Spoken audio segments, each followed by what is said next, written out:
If you're new here, I'm Jackie. I'm a San Jose realtor, and before getting into real estate, I went through this whole process of figuring out what apartment to live in and where to live when I relocated to the Bay Area from Phoenix, Arizona. If you're new here and trying to figure out where to live, hopefully this is helpful to you. Before moving to San Jose, I came out and I toured 10 apartments across San Jose, Campbell, and Santa Clara. Today I'm walking you through all of the different apartments that I toured, telling you about which ones I liked, which ones I didn't like, and the one that I ended up choosing. Before coming out to look at apartments, we made a list of criteria for what we were wanting to find in our place we were going to live for the next year. So most important to us was it being really safe, a safe walkable area that had stuff nearby with restaurants, workout spots. Next, I would say would be budget. We wanted to stay under $3,500 all in. That would include any fees, whether it be parking, utilities, or anything else. And so we wanted a 1-bedroom, 1-bathroom apartment. Something larger would have been nice, but that was our minimum. And accessible parking, only a 15-minute or less commute to downtown San Jose as well. So I'll kind of reference all of those as we look through each of the next options. First, let's talk about one of my favorite apartments that we did not choose. It's called Vespeo, and it is right downtown, right near the SAP Center. So super great location. The 1-bedroom, 1-bath apartment had 835 square feet, which is something I would say to pay attention to when you're looking at apartments online is how many square feet each of them have, because it will make a big difference when you get there in person. It was listed at $29.59 before utilities, and we loved it. Super close. In the end, the fees put it above our budget. Another option that's a downtown option was Exhibit at J-Town. This is in Japantown.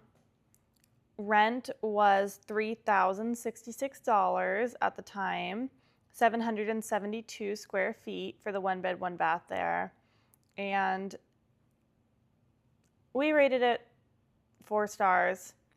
It was good. It was not special, and parking was kind of a disaster because they had an elevator that your cars went in, so it could take up to 15 minutes to get your car to leave at some time. So, all right, the next two are really close to one another location-wise. They're like 3 minutes apart. So Meridian at Midtown, just west of downtown, and rent cost at the time was $2,677, 781 square feet for the 1-bedroom, 1-bathroom, rated at 3 stars. We said medium safety, and honestly, it stunk. We showed up and it smelled terrible. I have no idea why, but that was it for me.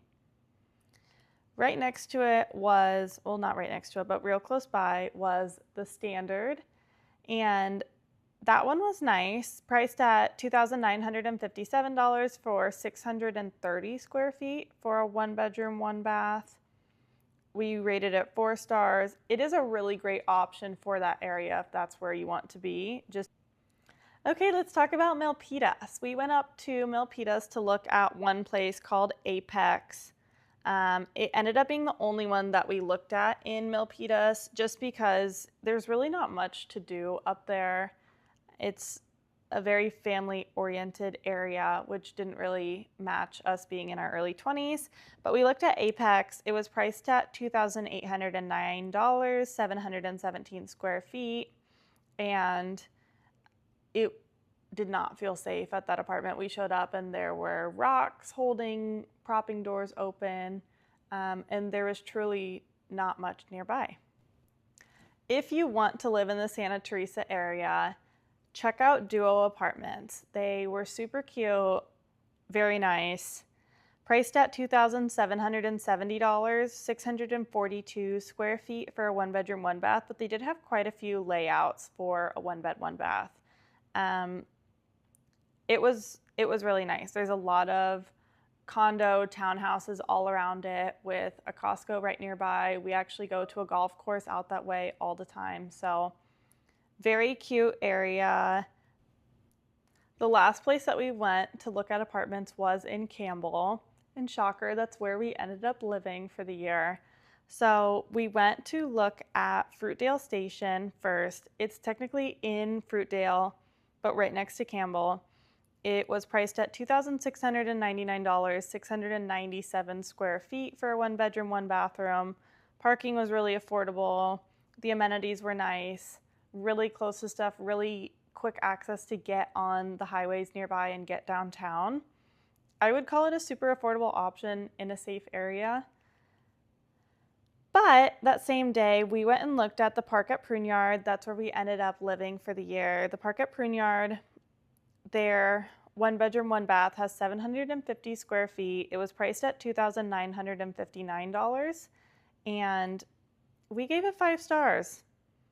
It was a super nice area and lots of very nice people that were living there. Everyone was super friendly when we went on the tour while we were there. And now I'll show you a little bit about why we love Campbell, why we loved living there this past year, and would recommend it to anyone. Okay, let me tell you a little bit about why we loved living at the park and why we loved Campbell after that first year living there. So the park at Pruneyard is right on Union Avenue, which is a very central area for Campbell. You're about a 5-minute walk to the Pruneyard, which has Trader Joe's, restaurants, a brewery. They have Luna Mexican food, so good. Ice cream, a variety of things there. And then the other direction is the Campbell downtown, which is a little bit more of an older historic feel. Really cute, lots of restaurants, bars, shops. Very cute area. There's also lots of local events always going on downtown in the old Campbell downtown area. There's the farmers markets, there's random events on the weekends like a car show or other events, and then in between the park at Pruneyard and downtown is the park. The park has quite a few basketball courts. There's always people playing pickup basketball. There's always people walking on that trail that goes along there. It goes all the way down to Los Gatos as a really pretty place to go on a walk or a run, ride a bike, anything like that. So we were very active living there. We were very involved, got to meet a lot of people. We were always out walking to grab dinner, walking to grab a drink, walking to the farmer's market and back, even walking to Trader Joe's to grab something last minute and back. So it was perfect. Really everything that we needed was within 5 minutes of us there. And it's a very young crowd in Campbell, so it was easy in our early 20s to meet people and find kind of our group of people down there. So we love the park at Pruneyard. That was where we loved to live this past year. We're no longer there now, but would recommend it to anyone. If there's a specific apartment that you're looking at or an area that you're interested in knowing more about, please comment below and let me know. Thanks.